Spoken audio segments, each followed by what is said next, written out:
most people dress like complete trash in the heat. Either they're trying way too hard or they stop trying at all. But the thing is, dressing well in warm weather isn't hard if you know what you're doing. This is the spring and summer fit guide, the real truth on how to actually put that shit on when it's hot out. And by the end, I'll even show you how to layer without dying in the heat. But first, we need to talk about what not to do. Boom. I do not want to see this fit anytime over the next 6 months. These MFs think they're doing something because they're wearing all black, 3 layers in 90-degree heat. Hey, looks over comfort, MFs. This shit looks so corny. We all see through the tryhardness. Maturing is realizing that clean, simple fits, breathable fits look way harder than cooking yourself to death in the name of drip. So let's break it down, starting, boom, with footwear. This is where most people mess up, because you got to understand that the footwear really creates the entire vibe of the fit. The same outfit in bursts will look completely different than in boots. So I'm not going to tell you, oh, you got to get this one perfect white sneaker and you'll have all the drip, you'll have all the style. That is bullshit, bro. Anyone who tries to tell you like, oh, this is going to improve yourself, this one thing is going to improve yourself, don't listen to that, bro. What's actually important is understanding the different settings that you're going to be in, and then having a certain item for that vibe. And that brings me, boom, the vibe curation chart. Inside here, I formulated and categorized a list of the most common vibes during the warm weather season. This right here is where most people level up, because you see, instead of chasing trends, you build for situations. Once you get one shoe for every type of vibe, you're set. You're locked in year round, you're chilling. As you can see, there's 5 different modes, and these modes pretty much encompass every type of vibe. Low-key, this is pretty much a year-round list, but there are some features that are even more essential to the warm weather season. So let's run through each mode real quick. Starting with number 1, we got chill mode. These are your everyday sneakers for when you're just going about your everyday tasks. You know, think Sambas, Superstars, Chuck Taylors. It's the casual type of shoe. Now, second, you got the walking and shit mode. This is for when you got errands to do, you got things to do, you know, you're walking a lot. It's cozier than the chill sneakers, but you're not full on running a marathon in these joints. Now, third, this one really shines in the summer. Boom, cozy mode. These are your super comfortable, relaxed shoes. Think slides, clogs, sandals, a warm weather necessity. Fourth, we got Tonka mode. These are the big body, durable type of shoes. Think if you're going hiking, camping, or you're just on some nature shit, as a lot of us are during the warm weather season, you know, these are a must, that like hiking shoe type of vibe. And finally, fifth, the date night with the Huzz mode. These are your formal shoes, you know, loafers, dress shoes, docs, and whatnot. Anything that looks kind of classy, kind of formal. And bonus points if it gives you like an inch or 2 extra of height. Bonus points, you know, we all need that. So after shoes, the second most important thing is, boom, shorts. Now, I already made a whole video on this, so check it out after. But here's the speed run. Get an everyday pair, an athletic pair, and a formal pair. The 3 pairs. These are really all you need, the 3 pairs. And don't neglect length though, like below the knee and above the knee. You got to be able to handle both. You got to be able to do both. Both are essential, you know. Here's a super simple graph to understand it better. But the thing is, just understand the vibe that each one creates, the different vibe shifts between all of them. These 6 right here, when you have all 6, that's literally encompassing every type of vibe you can go through with shorts. With shorts, you're set with this. And we're not about to get into colors and all that, because I feel like that's kind of a self-explanatory. We all know what colors look good.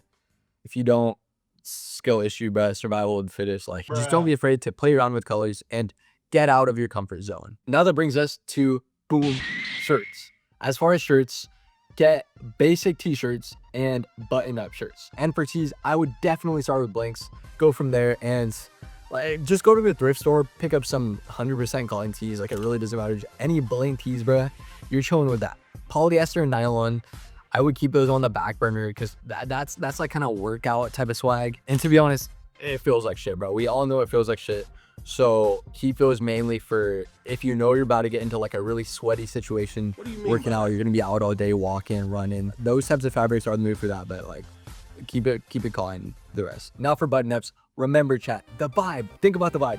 You want to think about that like family vacation in Hawaii, spring break Miami type of vibe for button-ups. Like, you can't go wrong with that linen material, lightweight, breathable.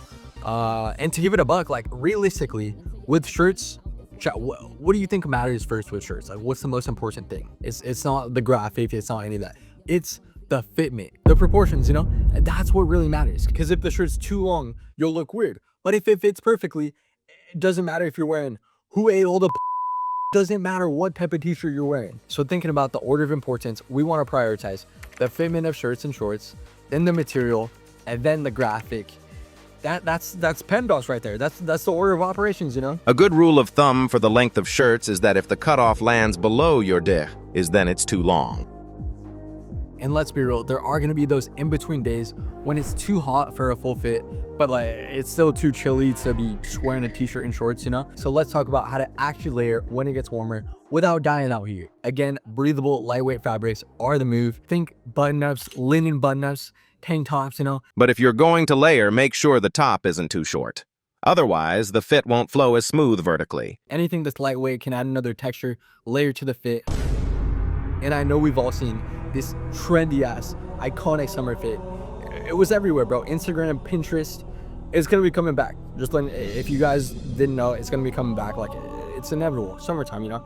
That's how it goes. You can't keep getting away with it! You can't keep getting away with it! Get some tank tops, get some button ups. I know I'm telling you what to get, but that's the vibe. That's the, what is it, like summer vacation type of like. Are you hot right now? No, I'm not hot. If you know how to use the fabrics to your the way you dress, then everything that I'm wearing is very light except for this. But even then, it's still not. Bro, that's really how you survive out here when it gets. We all know how it's gonna be. It's gonna be 70 degrees in the morning. A couple hours later, it hits noon, it hits 1. All of a sudden, it's 90 degrees, and you're out here overthinking your entire life, feeling like shit, bro. When are you coming out here? Now let's talk accessories, because again, less is more here. Kiss. Keep it simple, stupid. You really don't want to be doing too much with this, because think about it. When it's winter time, you got so many layers on, so it's okay to heavily accessorize because it blends in more. It's a balance. But when you're wearing just a t-shirt and shorts, if you're wearing a million different accessories, there's too much contrast there. It doesn't blend in well. It's all over the place. A couple of rings, sunglasses, crisp hat, bro. That's really all you need. These subtle details go so much farther than you think. Less is more, bro. And please, for the love of summer, retire the winter spicy cigar lounge cologne. You don't want to smell like a leather couch in a sauna, bro. Get some fruity, citrusy, fresh type of fragrances. Loki, I think getting a matcha type fragrance would be meta. Cause shawties be loving matcha nowadays, so they'll be smelling you and associating you with good vibes. That's literally classical conditioning to your advantage. Game is game. That's how you really complete the summer vibe. Bro, wow, that sounds crazy to say a lot. Summer vibe. Think about the vibe. That's the number one thing. You got to think about the vibe that you want and the vibe that you're emitting. Understanding that vibe shift is the biggest thing to improving your style as the seasons switch, as it gets warmer, as it gets colder, you know? Because think about it, I know I'm saying the vibe, but it's all about the aesthetic too. Our brains love to categorize everything. It's some function that we just have to help us understand things. That's why we're so obsessed with aesthetics, with style types. And with the warm weather vibe, you're basically going from a medieval knight to a sand dune nomad. You know, the armor is off, the movement is fluid, and the heat is still there. It's not about doing less, it's about doing it cleaner with less. And if you want to see my vid on how to actually look good in shorts, click the video here.